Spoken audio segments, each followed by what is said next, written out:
Lonnie Franklin Jr. flew under the radar from police, community members, and even the families of the victims for nearly 25 years before he was apprehended.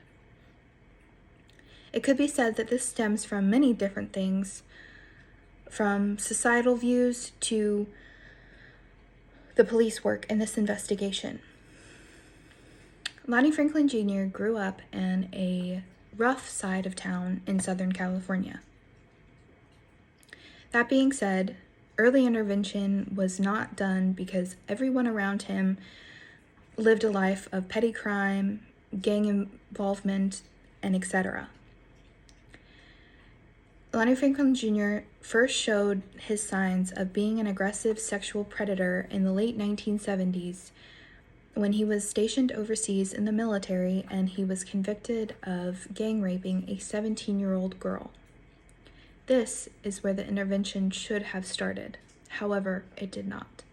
He was only sentenced to 4 years and only served one of those 4 years for the heinous crime of gang raping that poor victim. If the correction system pushed to have a harsher sentence, and if mental health professionals had intervened in this obviously aggressive sexual behavior, the killings may have not even started. However, that didn't happen. In the 80s, Franklin began killing, and he flew under the radar because of some faulty police work, in my opinion. LAPD considered the cases and the victims to be part of no humans involved, which means they considered those who are abusing narcotics and prostitutes as not human at all, meaning they investigated the cases of small amount, if at all.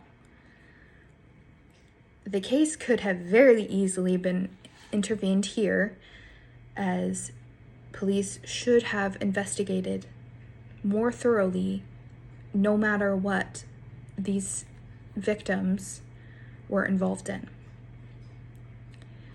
I want to continue talking about the police work and in this investigation before and after Lonnie Franklin Jr.'s alleged 14-year break.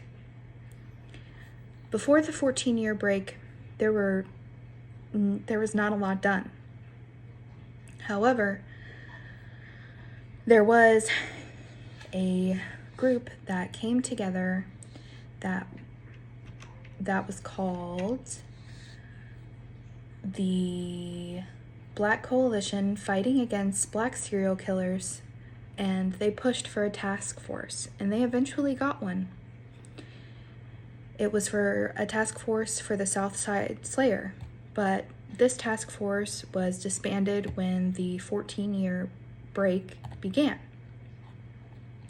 The second round of killings in the 2000s did not get a task force until much later into the killings, and this task force was not released to the public until Christine Palisek released a breaking news statement about this serial killer and the task force that LAPD secretly put together.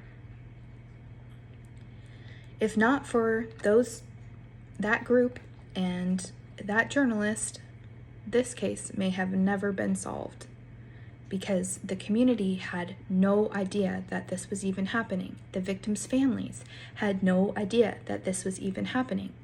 They did not find out from the police that their family member was killed by a serial killer.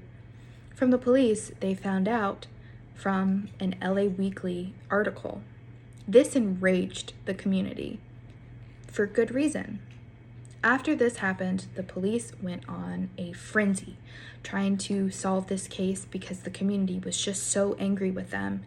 They released many things that should not have been released. Overall, the police work was just kind of shaky during this whole investigation, and if it wasn't, maybe the case would have been solved sooner. Overall, there were many avenues for this case to be intervened sooner. However, that simply just did not happen, and we need to try to improve on those steps to ensure that the community, that the police, and the victims' families are able to help solve a crime much faster.